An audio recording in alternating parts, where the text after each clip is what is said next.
안녕하세요. 미술계 메신저 김달진이 전해드리는 미술계 소식. 정말 오랜만에 박수치며 전해드리는 미술계 소식. 오늘 최근에 미술계 소식을 전해드리도록 하겠습니다. 오늘 10월 22일 가을을 재촉하는 비가 제법 많이 내리고 있습니다. 요즘 우리 미술계 아니면 세계적인 하나의 현상이기도 하지요. 어떤 페미니즘, 여성주의 미술에 대한 관심이 많이 높아졌습니다. 여기에 관련돼서 또 두 종의 책이 나왔는데요.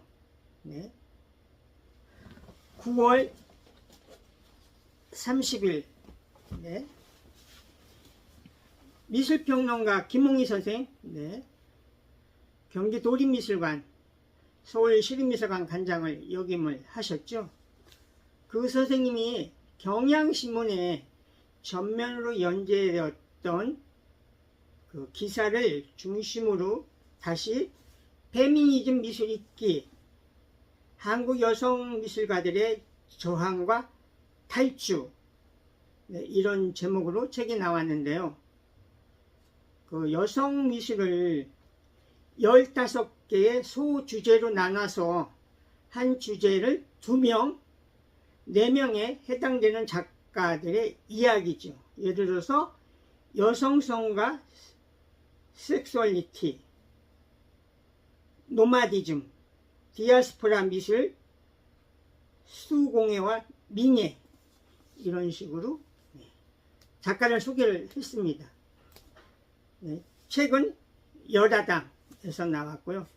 지난 9월 30일 날 국제화랑 더 레스토랑에서 출판 기념회가 열려서 많은 분들이 참석을 했습니다. 그 자세한 내용은 이미 유튜브 김달진에 방송을 했고요. 또 연구소 블로그에 올렸습니다. 그 책이 영국 파이돈에서 발행이 돼서 10월 10일 날 영국 런던에서 김홍희, 신미경, 김하영 미술평론, 이현숙 씨가 참여해서 토크쇼도 가졌습니다. 김홍희 선생님한테 부탁을 해서 영문판 이 책이 도착을 했습니다. 책의 내용은 여러분들이 직접 보시면 될 것 같고요. 아주 글로벌 수준에 맞는 이런 영문 책으로 아주 책이 단단하게 꾸며졌습니다. 이만큼 한국 작가에 대한 관심이 높아진 그런 내용이죠. 이어서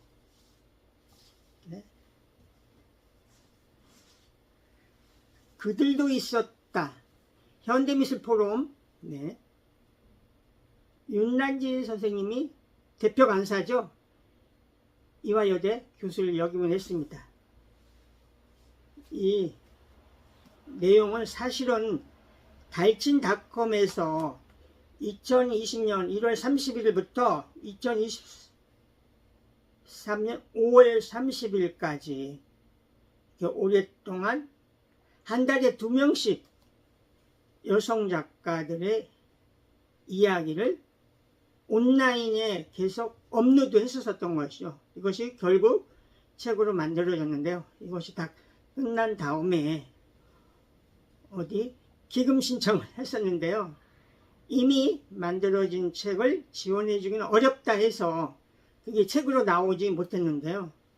이번에 나무연필에서 이 책을 이렇게 2권의 책으로 묶어 냈습니다. 그래서 그 첫 번째 책과 두 번째 책이 이렇게 나왔는데요.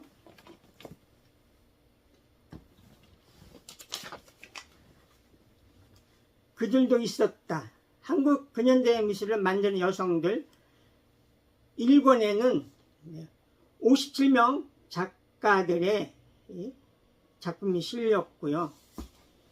2권에는 48명 작가들의 작품이 실렸습니다. 그래서 이거는 저쪽에 삼청동 쪽이죠. 그 밑에 건물이 2층이 크리스티 한국지사인가요? 크리스티 한국사무소가 있는 그 건물인데요.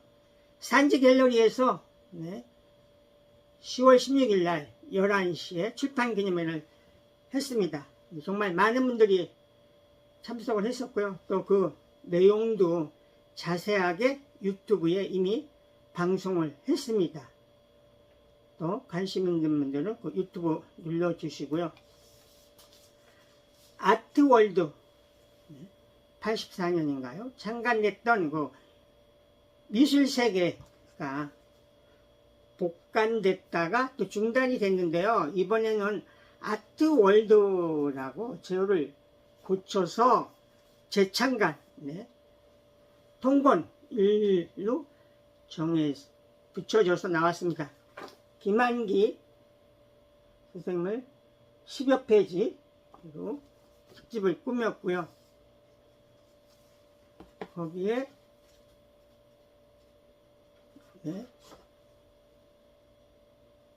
스페이스 앤드 피플의 과거, 현재, 미래를 아우르는 우리나라 미술계의 현장, 김달진 관장, 그는 누구인가?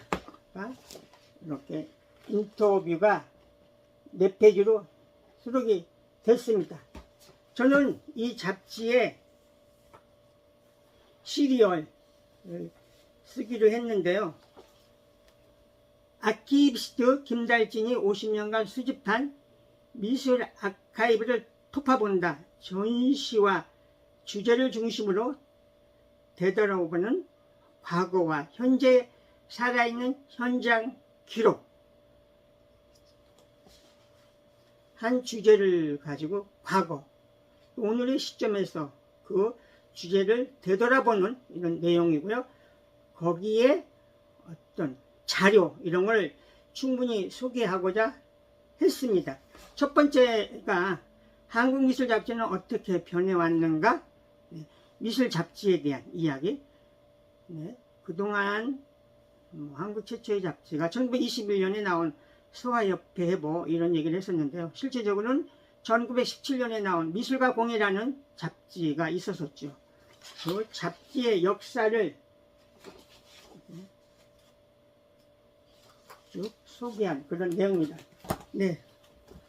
두 번째, 아직 잡지가 나오기 전인데요. 두 번째 시리즈, 국립근대미술관을 건립해야 한다. 한국근대미술 60년 전과 예술원 회원전, 이 이야기를 가지고 썼습니다. 국립근대미술관 건립에 대해서 많이들 동감하고 또 반드시 이루어져야 되겠죠. 1972년도 지금은 없어진 경복궁 안의 국립현대미술관에서 제가 고등학교 3학년 때 한국근대미술 60년전을 보면서 우리나라 근대미술에 대한 자료를 열심히 모아야 된다, 이런 어떤 자각이 생겼습니다. 그래서 저가 그동안 서양의 명화를 모으던 것을 우리나라 근대 또 나가서 현대 이런 자료를 모은 어떤 중요한 계기가 됐었는데요. 그 근대미술 60년 전에 얽혔던 이야기와 최근에 있었던 덕수궁 미술관에서 대한민국 예술원 회원전과 또 국립현대미술관 MMC의 소장품의 이력, 이 전시에 대한 내용을 얘기를 했습니다. 그래서 이것이 이렇게 4페이지 정도로 소개가 되고요.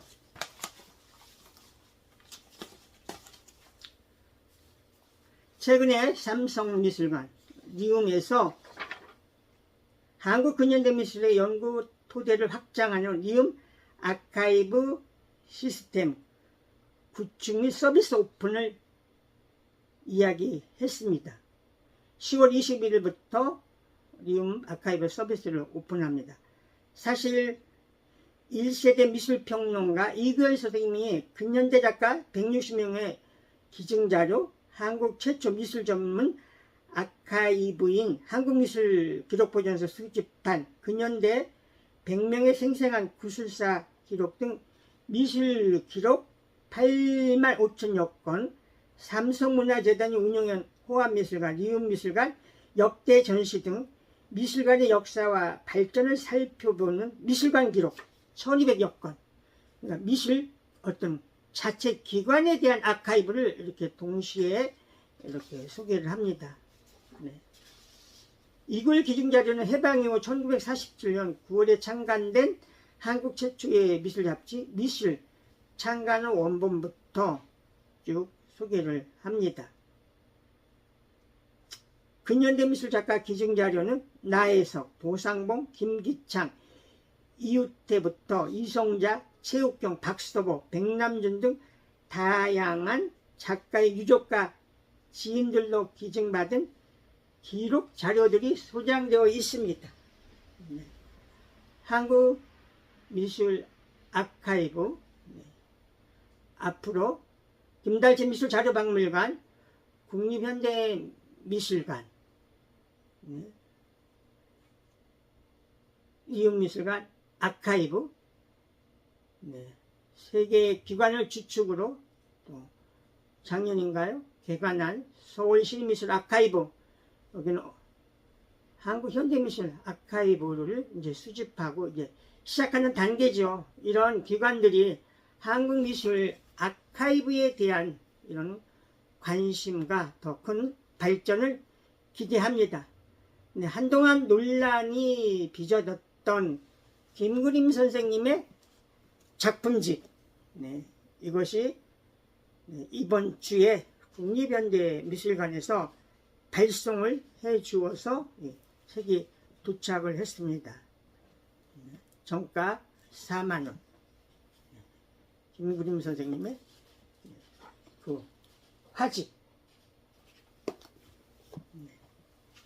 저희 지금 박물관에서 아카데미즘 전통과 혁신의 변증법이 열리고 있는데요. 아카데미즘에 대해서 작품과 자료를 통해서 보여주는 전시인데요. 여기 소책자 53쪽 이런 자료가 지금 자료집 이런 것이 발간이 됐습니다. 여기에서 특히 어떤 그 자료에 대한 것을 많이 찾아냈는데요. 아카데미즘 미술과 한국의 아카데미즘 미술, 오광수 선생 미술평단, 한국 아카데미즘의 정착, 선전에서 국정까지의 역사적 사조, 이경성 선생이 1977년 미술평론에 창간에 썼었던 이런 이야기, 또 구상회화와 비구상미술, 오지호 선생님이 자유문학의 59년도에 썼었던 이런 글들,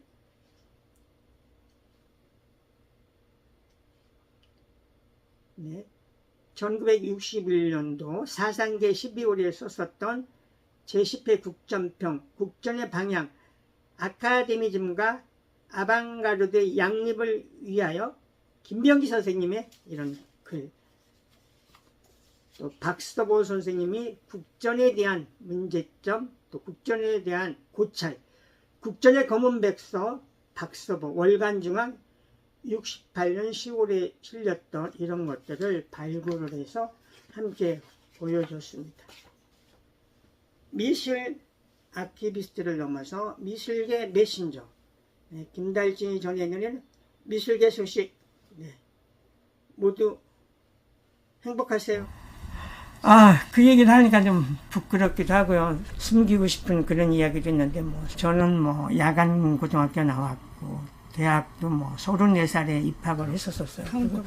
그 당시 대학교에 갈 형편도 못 되고 그래가지고 학력고사 얼마 남지 않았는데 정말 죽기 결심하고 그때 생각했던 거는 수면제를 많이 먹으면 죽을 수 있다. 그래서 수면제를 해가지고 50알까지 준비를 했었던 이런 이야기가 사실 이번에 책에 나오게 되니까 너무 저의 그 알몸 같은 이야기가 다 드러나서 부끄럽기도 했는데 또 지내놓고 보니까 그런 과정이 있지만 저는 끝까지 내가 좋아했던 걸 포기하지 않고 해왔다는 거, 그 부분이 사회의 어느 부분에 공유가 되고 기여를 하면 되게 좋은 인생이다. 사람은 좋아하는 걸 해라. 자기가 하고 싶은 걸 하라. 그 방면에 자기가 올인을 하면 미친놈 소리를 들어야 된다. 저는 밑바닥에서 쌓아가지 않으면 이루어질 수 없다. 이런 생각을 하기 때문에 아무리 급하고 또 젊은 사람들이 여러 가지가 어렵고 그렇지만 차근차근 쌓아나가라. 그래야 그것이 결실이 맺혀진다. 이런 생각을 하기 때문에 저는 제 경험에 의해서 자신 있게 이야기를 하기도 합니다.